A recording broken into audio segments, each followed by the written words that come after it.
Hi there and welcome back to my channel. This is Sean, the Honest Book Reviewer. This video is about December, my month in review for December. All the books I read from the first book to the last book of the month. I'll go through each of them in order and tell you a bit about what I thought of each one. Let's start with the first book now. The Night House by Jo Nesbo. This actually felt like 3 books in one. So it's a horror. It's Nesbo's first venture into the horror genre. So Nesbo is usually a crime. He's like a Nordic noir writer. This book was a good concept. So the 3 sections are very different. They feel like separate stories, but they're linked by certain things from each section. I liked the first section the best, and the first section also felt like Stranger Things, that TV show. It felt like almost a direct rip-off in some parts of that first section though. But the horror elements in that first section are brilliant. I like them a lot. I like the characters in that section. That section was almost perfect. The other 2 sections, not so much. The second section just didn't feel right for me. It just was a bit madcap, a bit just off the rails. The third section was good. It was gripping, and it had some good tie-ins to parts 1 and 2. So overall, a good concept. Just the way it was done, the way it was handled, not so good for me, except for that first section. I thought that first section was almost brilliant. If the rest of that book had had that same feel and atmosphere and tone as that first section, would have been a brilliant book. Maybe next time I think if Nesbo wants to write more horror, it needs to just concentrate on the horror elements, the horror story, not try to make it something different, something new. I'm not sure what happens in horror sometimes with new horror. I don't know, maybe it's just me. I like kind of the standard horror, the old type horror feel. That's what I really enjoy in stories. The End of Her by Shari Lapena.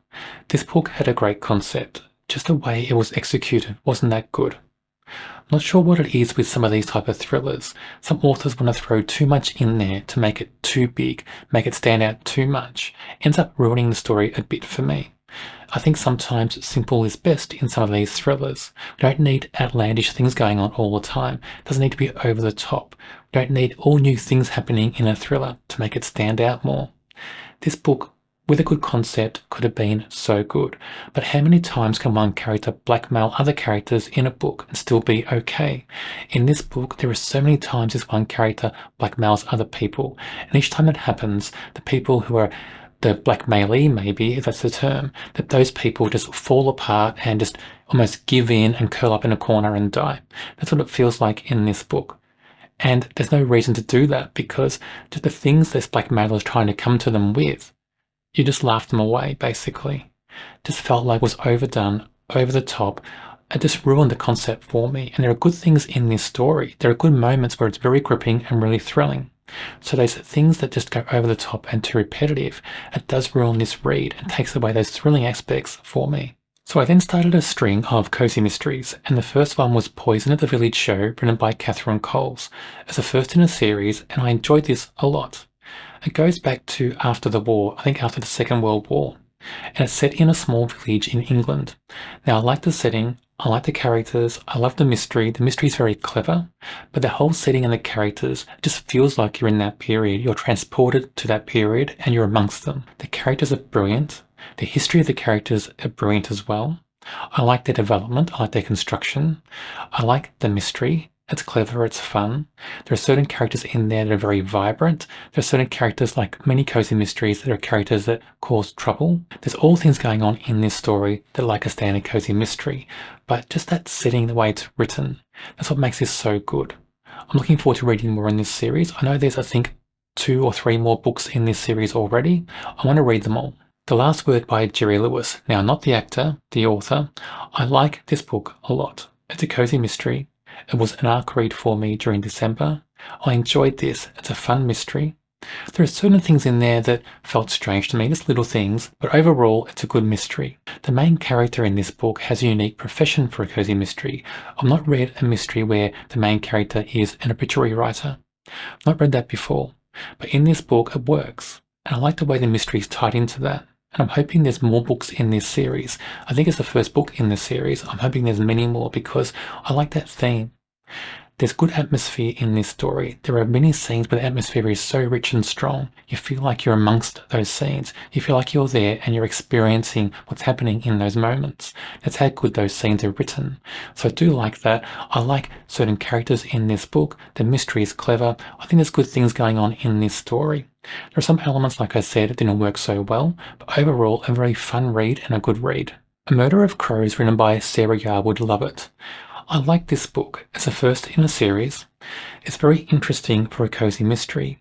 The main character is an ecologist, and it's the first time I've read that in a cozy mystery. And it ties into the mystery, ties into the theme. We see certain moments in this book where that comes alive, that theme. The main character is looking after this bat, a rare bat that's been injured, and we see that in the story. We see her feeding and caring for the bat, and eventually the bat being released back into the wild. That all forms part of the story with the main character, and makes that main character just flesh out and be more well-rounded. There are certain things about the main character, what she does in the story, that don't suit. This main character likes isolation, likes solitude. But there are certain things where she gets a bit wild and does a bit crazy things to try to get ahead in the mystery to find out what's going on. That didn't suit the character so much in this book.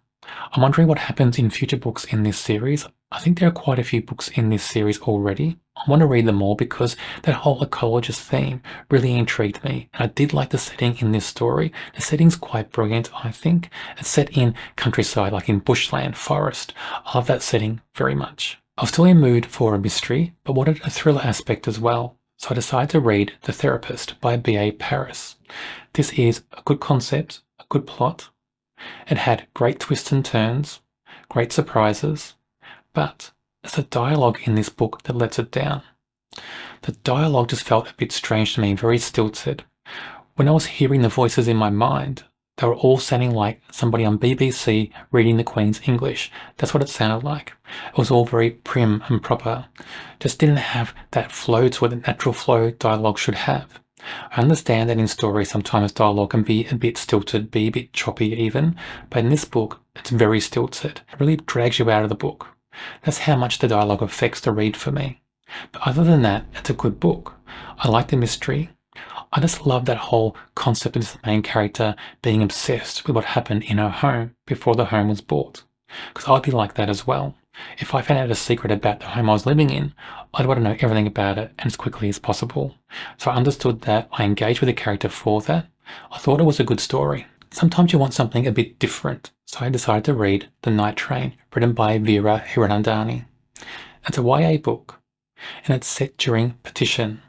At the very start of partition, that's when it's set, when India is split to form the new India and Pakistan. It's a very interesting story. It's very emotional. A lot of things going on in this story.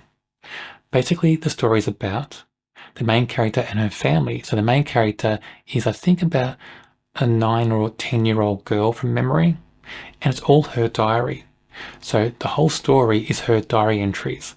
Now, the only thing about this book I didn't like is the fact that the diary entries make this character feel like she is 16 or 17, not younger, not the real age she is in the story.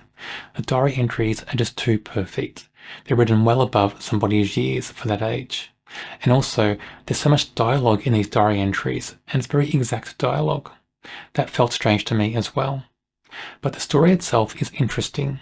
So it's the family's journey from their old home, which they now find it's in Pakistan, and they need to go to India, the new India. So it's their whole journey to the border and then into the new India and settling in the new India. Very interesting, very emotional. There are some creepy moments in there as well. It is YA, so if you want something that's a bit meatier, has more detail about partition, this is not for you. But it is an interesting story. I did enjoy the read. Wanting to go back to a thriller, I read Mole Creek, written by James Dunbar. This book is mostly set in a small town called Mole Creek in Tasmania. It's very interesting. It kind of felt like the author was trying to write two different books, two different kind of styles in the book. On one hand, we have a very tense mystery thriller with some sort of conspiracy element going on in there as well. On the other hand, we have this more outlandish kind of caperish type thriller with characters doing strange things, events kind of panning out in strange ways, things settling down a little bit in unusual ways as well in the story. We had two different kind of styles in the story. I felt like the author was trying to decide between those two, but ended up putting both styles in the one story. In some ways it made it interesting, but in some ways it also just made it flow a little bit strangely for me in the story. Also, it's split in past and present. In the past, it's about the main character's grandfather when he was in Vietnam War. Now, those parts, while they had some interesting things in there, I understand why they were there. They were very slow, very tedious, a bit dense. They kind of ruined the flow of the present-day storyline for me. I wanted the present-day storyline for the whole book. The present-day storyline was written very well, it flowed well. There are good moments in there, tense moments, suspenseful. I like some of the characters in that present-day storyline. There's good mystery, good intrigue, some twists and turns and red herrings, a lot of things going on that were ruined or slowed down by that past storyline. But overall, interesting story. If you like kind of like conspiracy mystery thrillers, when it's set in a small environment for the most of the story, this is for you. If you like hints of kind of over-the-top outlandish things going on in the background on the edges, this is for you as well, because it does happen in this story. I then read All the Sinners Bleed by SA Cosby. It's my first conscious read of Grit Lit. I didn't know there was a Grit Lit term before or category in fiction, but there is. I'm sure I've read Grit Lit before, but not knowing I have. From what I understand, Grit Lit is books set in the South in America, usually crime books, and they're very gritty. So, awful things happen in them. There's gore, there's violence. All those things we know happen in crime, we don't see in many crime books. That's in this book, in this Grit Lit category in fiction. Now, as a book, it's okay. It's got a good concept, but what I didn't like so much in this story are just some things where the characters don't gel. So the main character is meant to be kind of this tough guy in a way, but he keeps saying these wise cliches and quips all through the story. Other characters do as well. It doesn't gel with the characters. It feels very unusual in the book, but they're there all through the story. Also, some of the things that happen in this story just felt a bit strange to me. I don't know if it's because just the way it's written. I'm not sure what it is. But overall, it wasn't brilliant. It was okay, probably better than average, but it wasn't a fantastic book in my view. Then for something completely different, I decided to read a paranormal mystery. Now, I had this trilogy for a while from the library, and I decided to read them in December just to get through them, take them back to the library. The first book is The Vanishing, written by Jayne Ann Krentz. Now, it's the first book in the Fog Lake trilogy. Basically what it is all the characters in this book, or most of them, have psychic powers. The two main characters come from a small town called Fog Lake originally, and everybody in this town has psychic powers. There was some lab accident in the 1950s, and everybody in the town then developed psychic powers of some sort, and to different degrees as well. Two main characters, they're now working together in Seattle in a business. One of them's kidnapped for nefarious reasons, and then the other one plus a stranger have to find the friend. It's basically what the whole story's about. Along the way, they have to dodge bad guys, battle with them in certain aspects. Nothing's too hard for them. Everything comes across too easy, I think, in the story. But it's a romance as well. I didn't realize there was a romance angle in this story when I first started reading it. But basically, with the romance angle, we have the best friend who's trying to find her best friend, and this stranger who's a male. They don't trust each other at the very start, but then straight away, almost instantly, they do trust each other. And then, not long after that, they fall in love. And then at the very end, they get married. It's a repeating pattern in every book in this trilogy, but in each book in the trilogy, we have a new couple. But in each book, they don't trust each other, then they do, then they fall in love, and then they get married.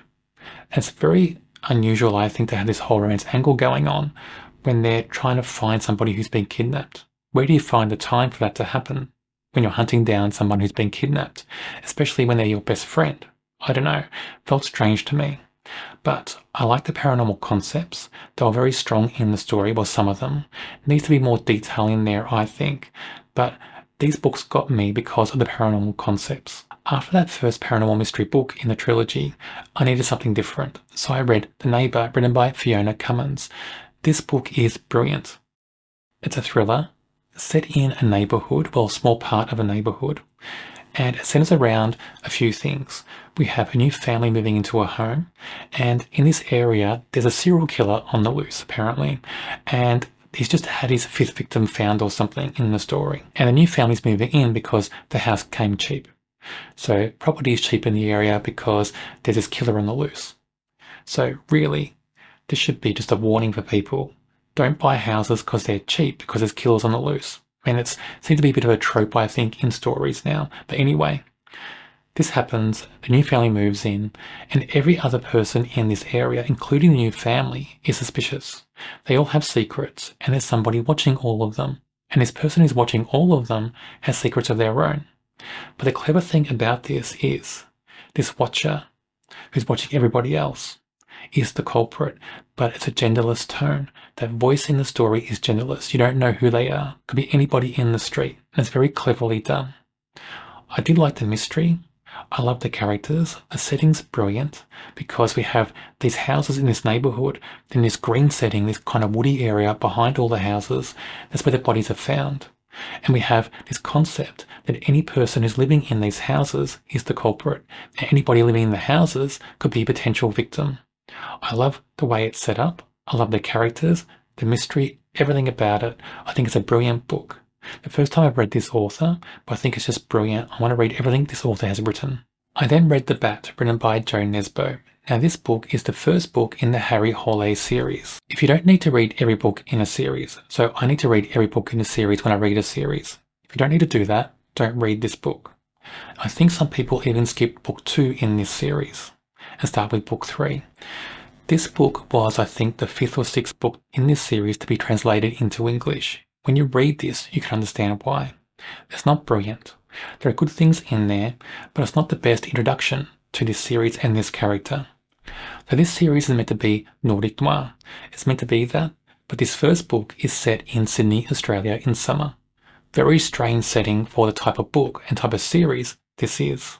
I don't get it. I don't get why it's like that. I just don't understand it. And the end of this book is just too bonkers.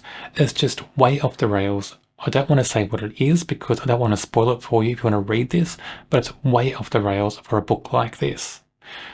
I think there's good things in here though. There are good characters. There's good twists and turns and surprises. The plot is okay. It's clever. Just the setting and the ending and some of the things that Harry does in this story that are way over the top. It does just make this book very difficult to read sometimes. It's just a bit over the top for me for a book like this.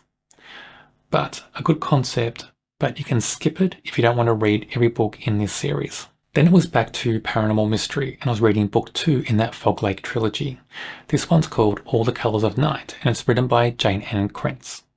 Now, just like book 1, it's paranormal mystery, but with a romance angle. And I knew about the romance angle this time before I started the story. But the romance angle just plays out the same way as in book 1. So we have a protagonist female and a protagonist male who are strangers, and they distrust each other at the start of the book. Then very quickly, they trust each other. And then quickly after that, they fall in love. End of the book, they get married. Happens again, just like book 1. There are different paranormal things coming out in this story. Not that different from book 1, but different enough to be interesting and intriguing. And I still like the paranormal concepts in these books. But the one thing about all 3 books in this series, so many things that are paranormal or psychic in nature in these books is described as hot. You get sick of seeing it. Hot object, hot this, hot sensing, hot everything. Everything's hot. Happens so many times in these books. I think it's almost every page you read the word hot many times. This gets a bit tiring, I think. I think the author needs to have a different term for psychic or paranormal things other than hot. Anyway, the book is okay. I think many people like these books who like kind of romancy type books. The romance isn't that strong in this book. The paranormal things are good. I think some of the plot is very good. But just like book 1, I think some of the things in this book that happens, some moments where there's meant to be tension, suspense and danger, everything feels a bit safe. You just know the main characters are going to be okay. Nothing's going to hurt them. I then read Picnic at a Hanging Rock, written by Joan Lindsay. This is a brilliant book, one of the best Australian books I've read of all time. Now, if you don't know the story, It's set in 1900, I think, and it's about a school picnic. So girls at a boarding school, they go on a picnic on St. Valentine's Day to Hanging Rock and with a few teachers. And then on that picnic, 3 students and a teacher disappear. Then from that moment, we have a few things going on that are quite gripping, chilling. It's very gothic in nature, very ethereal as well, very atmospheric. And it's like spiderwebs. So it's like this central event that happens, disappearance. When it happens, all these kind of tendrils on a web shoot out. And people are linked to those tendrils. They don't have to be linked to the school or the picnic. There could be other people as well, but it affects all their lives. And it's like kind of fate. It's like this one event changes fate or twists fate in a way for people. But sometimes it twists it for good, sometimes for bad. But just the way everything plays out in this story.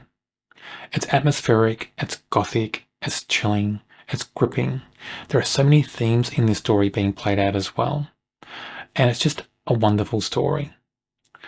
I recommend this book a lot. I think everybody should read this at least once.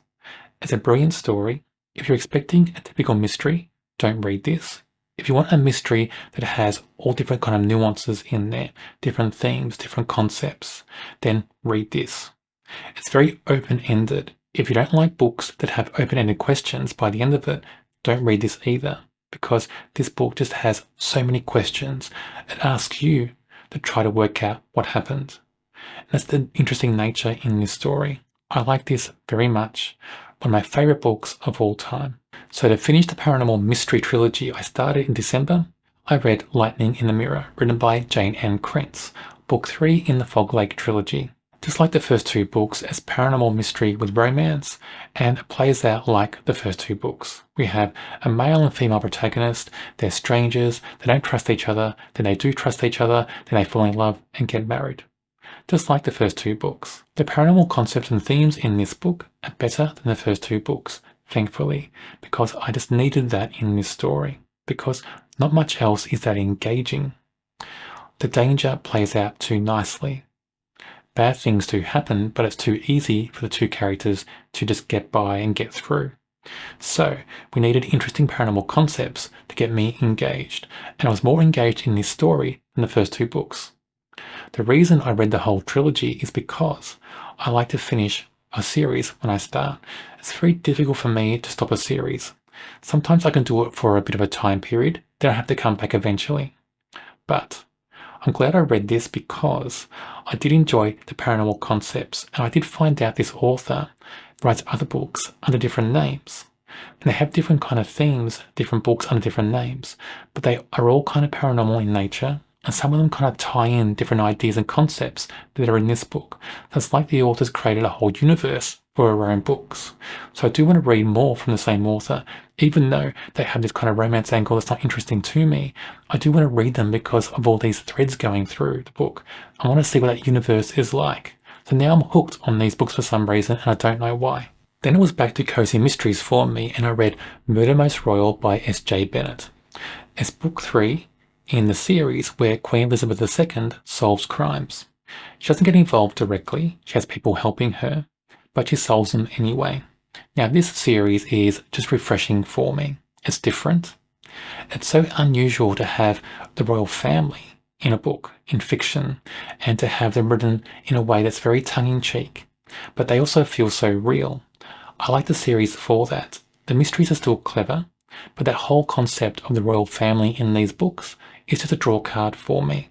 Not that I'm a big royal family watcher, but it just is fascinating to have those characters in a book. But anyway, this book is engaging, it's intriguing, the mystery is good, the characters are good. It's not as good as the first 2 books in the series, I will say that.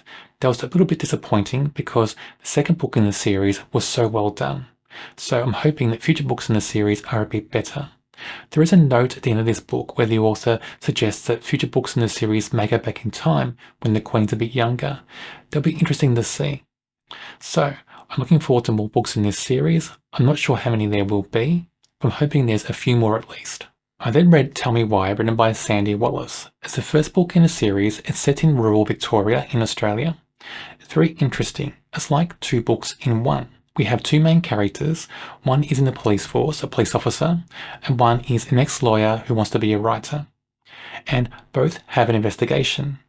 So, the writer, she's investigating a missing person, and the police officer is investigating a case of poisoned pen letters. But both investigations are in the same area, both centering around a town called Daylesford in rural Victoria.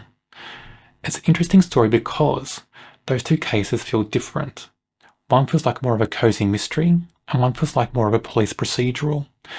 But the way it's written, they are separate cases, but the characters link because the ex-lawyer who wants to be a writer, called Georgie, she's trying to get the police interested in this missing person case, and they're not interested.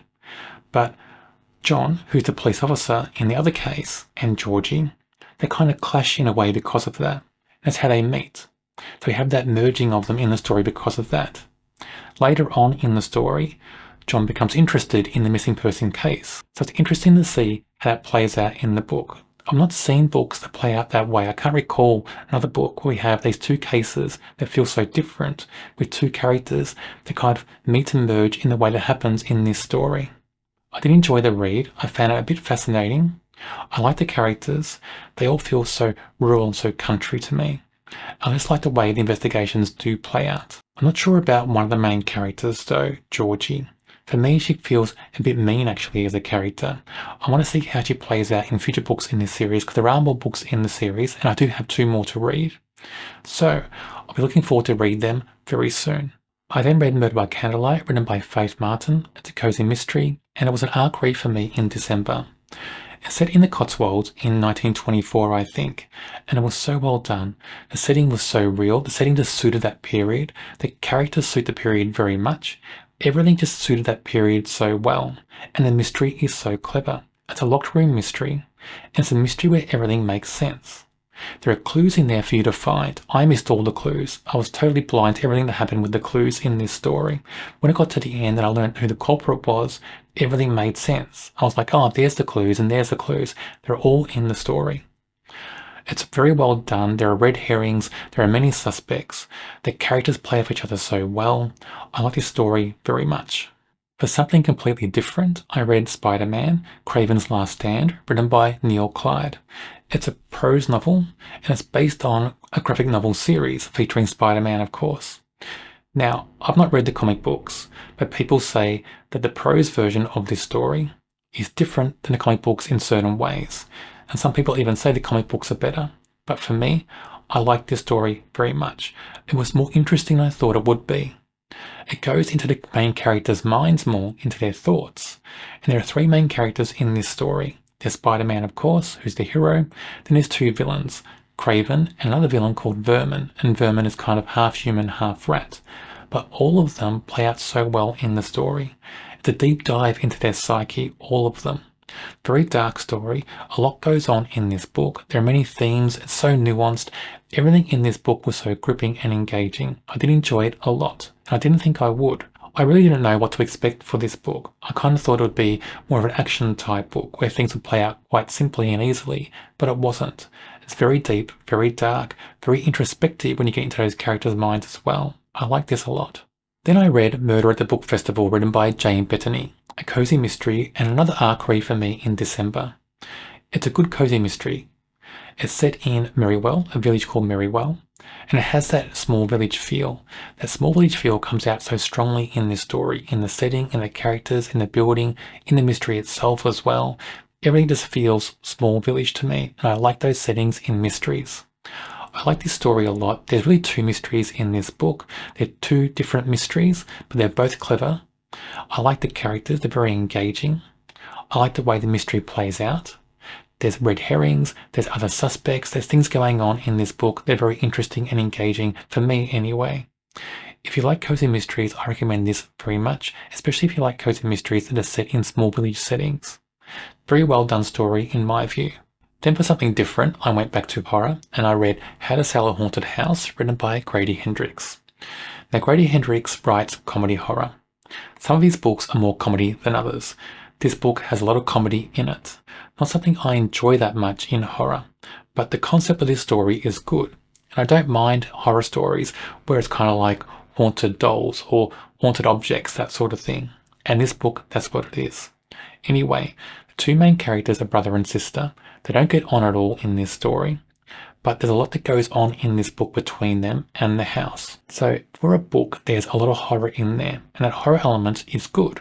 When it's not horror comedy, the horror is very strong indeed. It's quite graphic in this story. There's a lot of violence, a lot of things that are very shocking, but there's great twists and turns in this book as well. So overall, it's a good book. Just there's too much comedy in there for me. But sometimes, as I said, Grady Hendrix just tones down the comedy a bit. In this book, it kind of ramped up too much for me. But I think a lot of people will enjoy this story. I enjoyed the whole concept, the plot. I enjoyed the horror elements. So it is a good book in my view. I then read Vera Wong's Unsolicited Advice for Murderers, written by Jessie Sutanto. This book is a good concept, but where's the plot? So the plot was almost non-existent. The concept is very strong, and it's kind of like a cozy mystery. And as a cozy mystery, when I read the blurb, I thought I would enjoy. Basically, it's about Vera Wong. She's a widow. Her only child is an adult and lives at her home, and she runs a tea shop, and she's a bit lonely. But then one morning, she finds a dead body in her tea shop. Then she's excited. Suddenly, she's at the center of things. There's police there investigating, but not investigating to the depth she wants them to. They don't think it's foul play, but she's sure it is. But then we have other characters turn up at a shop, one after the other. And each character has secrets. They're linked to the victim in some way, and Vera marks them down as all suspects. This is where the plot is strange for me. What kind of plot has other characters turn up one after the other? One character turns up, has some tea, chats to Vera, Vera notes certain things about them, that character goes away, then the next character turns up, then the next character turns up. That's how it plays out for certain parts in this story. That felt very strange to me for a plot structure. Didn't feel like a structure to me at all. Then the rest of the book is basically about Vera pushing away into these characters' lives and then trying to solve a crime. And not doing a very good job of it, as it seems. I just thought the plot was almost non-existent. I thought the plot was very thin. I did like some of the characters. I thought Vera as a character was good at the start, but then she became too much.